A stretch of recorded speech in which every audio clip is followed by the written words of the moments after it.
Hello and welcome to Threefold Herbal Healing. I'm herbalist Leo. Um, I help people who are sick and tired of being sick and tired, or people that struggle with chronic condition, grow health from the roots up. And today I wanted to talk about the way nutrition can support the person, be it an adult or a kid, that struggle with ADHD. So let's dive right in. Epigenetic is a relatively new field of research that studies how behaviors and environment can cause a change that affect the way genes express themselves or work in the body. It suggests that while genes might predispose a person to ADHD, they don't entirely cause the syndrome. Instead, when the disposition and the environmental factors come together, they lead to ADHD. For many years, there was no agreement between caretakers and researchers about the power of diet to support people with ADHD. But we now know that prenatal diet rich with nutrients, including folate and omega-3 fatty acid supplementation, is crucial for developing the embryo and specifically the brain of the embryo. Women who were obese during pregnancy were found to double the risk of their children developing ADHD. Reducing or eliminating trans fats found in processed food, which contributes to obesity, decrease the process of having kids with ADHD. The safest way to counteract the damaging effect of poor diet in pregnancy on the embryo is breastfeeding. Studies shows that kids who were breastfed for 6 months or longer were at less risk of developing ADHD. So let's talk a little bit about additives and sugars. There is a lot of kind of conversation about it, and nobody agree about what is right and wrong. So let's separate the myth from the facts. In the last decade, evidence shows that food additives and coloring can affect some children by creating behaviors that mimic ADHD. And their removal can benefit a person with ADHD. Sugar, if consumed in large amount, can further disrupt an already dysregulated brain. However, and that's important, it's important to know that there is no direct causative connection between sugar intake and ADHD. I'm going to say it again. There is no direct connection between sugar intake and ADHD. While sugar doesn't directly cause ADHD, a diet that is high in sugar tends to be low in nutrients and in many times high in chemical additives that were found to disrupt brain development. Now, sugar consumption leads to dopamine release in the brain reward center. Dopamine deficiency is associated with ADHD. So a lot of people with ADHD don't have enough dopamine in their brain.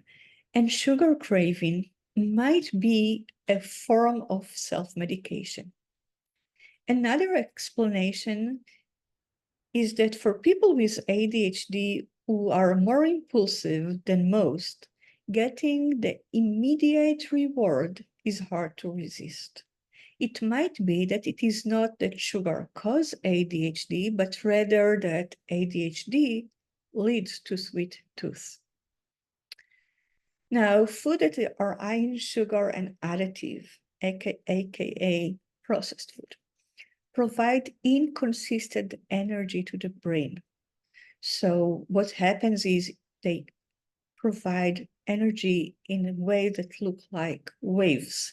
You have high spikes and low spikes.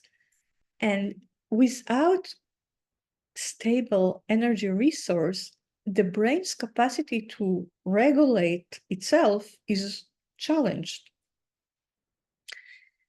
Now, you might be saying, okay, I got it. I want to eliminate food additive and sugar from my diet. In order to do that, you will need to start reading labels of all the foods that you buy. And pretty quickly, you will discover that additive, sugar, and fructose syrup are everywhere in all the food that we have in the supermarket that is not around the walls, that is not really lined around the walls. It's really tricky to track down food additive, sugar, and corn syrup, corn fructose syrup, because they have so many names.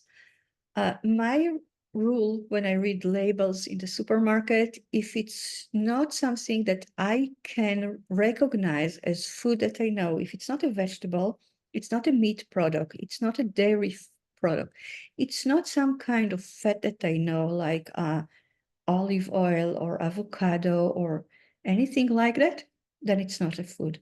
Anything that has long chemical name is a chemical and it's not a food. One other place that sugar is hiding, sugar and additive actually, is in soda.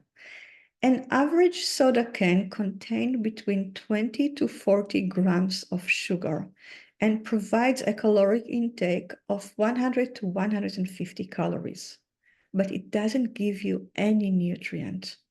So you get all those calories, all this sugar, and you get zero nutrients. Consider that. Another factor to think about is gut-brain axis and the role of gut bacteria in regulating the brain. Studies into gut-brain connection or the gut-brain axis found that gut inflammation might travel to the brain, leading to dysregulation that can manifest in attention and mood disorders.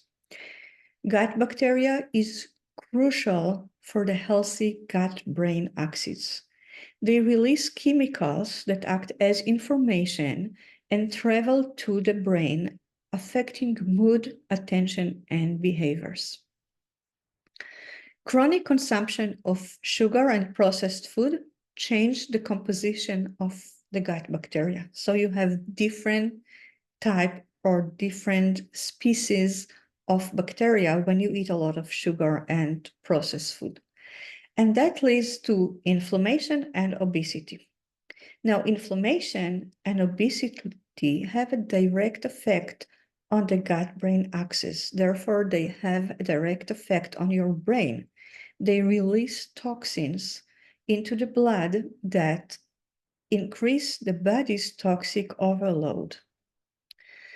So if you are interested in supporting your gut bacteria, so you improve this gut-brain axis, you want to eat a lot of vegetables, you want to eat the rainbow, so as many colors as possible, and you want to eat a lot of fiber, because the fiber that you yourself do not digest, your gut bacteria thrive on. You feed your gut bacteria with it.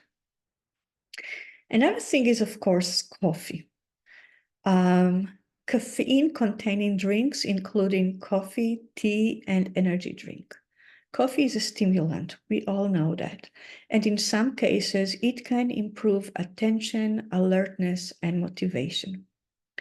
Many children and adults with ADHD use caffeine as a type of self-medication. They live on caffeine to give them this alertness that helps them regulate their brain and get the cues from their environment.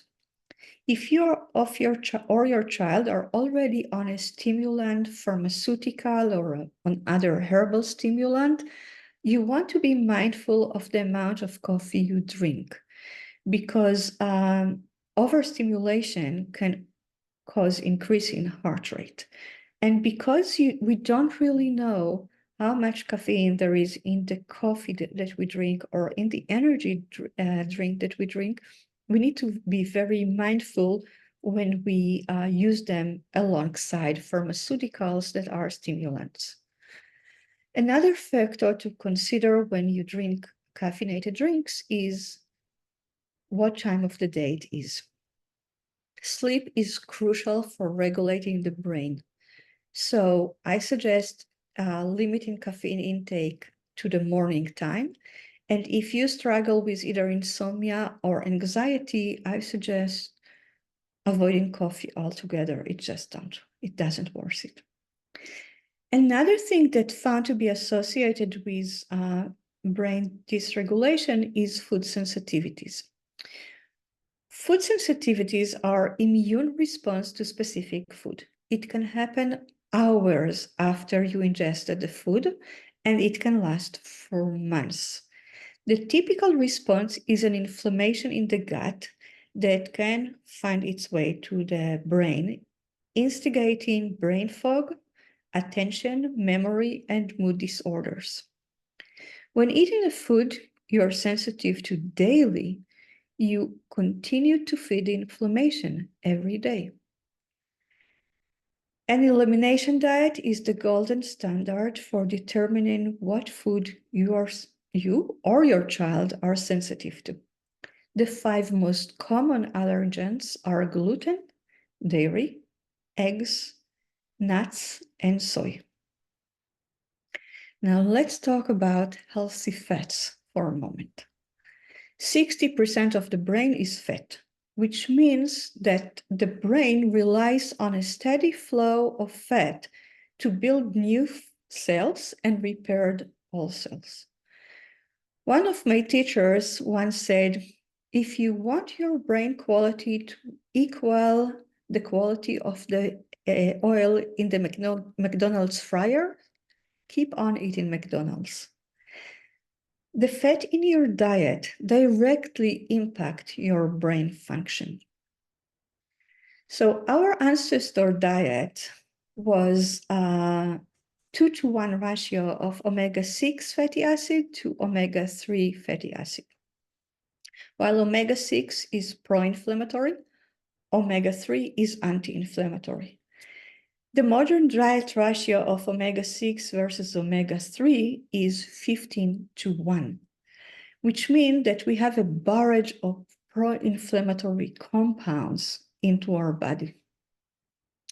Clinical studies shows promising effect of omega-3 supplementation for people with ADHD. Other studies show an association between ADHD and omega-3 deficiency. So in order to supplement to increase your omega-3, you want to eat cold water, wild caught medium fish, such as salmons and sardines. Those are rich with omega-3 fatty acids. Other healthy fats are olive oil and avocado oil. And try to avoid all vegetable oils like sunflower, safflower. Those are not really oils and they are highly toxic. Okay, supplementation. Some minerals and vitamins that are important for ADHD or for brain regulation are iron, calcium, zinc, magnesium, and vitamin D. Now, before you run to the closest pharmacy to buy those, please note that too much can cause harm. Too much, even of the good thing, can cause harm. So you want to run a blood panel and check for deficiencies before you start supplementing. Now, before you consider supplementing your diet with mineral and vitamins, it is essential to consult with a practitioner that can recommend brand and dosage of supplementation. The dosage recommended on bottles of supplement is not made to support specific condition. It's something very general, and it's not effective from my experience. While it is never too late to improve your diet or your child's diet, although diet really doesn't reverse ADHD, it can reduce symptoms. Excuse me. Eating a nutrient-dense, high-quality diet is the best source of vitamins and nutrients. When it comes to the body in the context of food, it's better absorbed in the body. Improving your diet has a double effect. You will consume high-quality nutrients and reverse gut inflammation, ensuring that more of those nutrients are absorbed in the blood and benefit your body and brain. A healthy diet is beneficial for all of us. But for people who struggle with ADHD, there is less margin for mistakes that other less sensitive people can compensate for.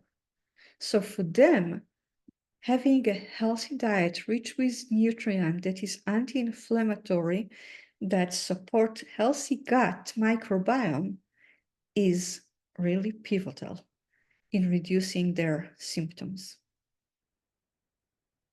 I hope you took something good, something that benefit you from this conversation. Let me know in the comments what you're thinking and how I can support you. That is for today, and thank you for taking the time to listen to me. Have a good day.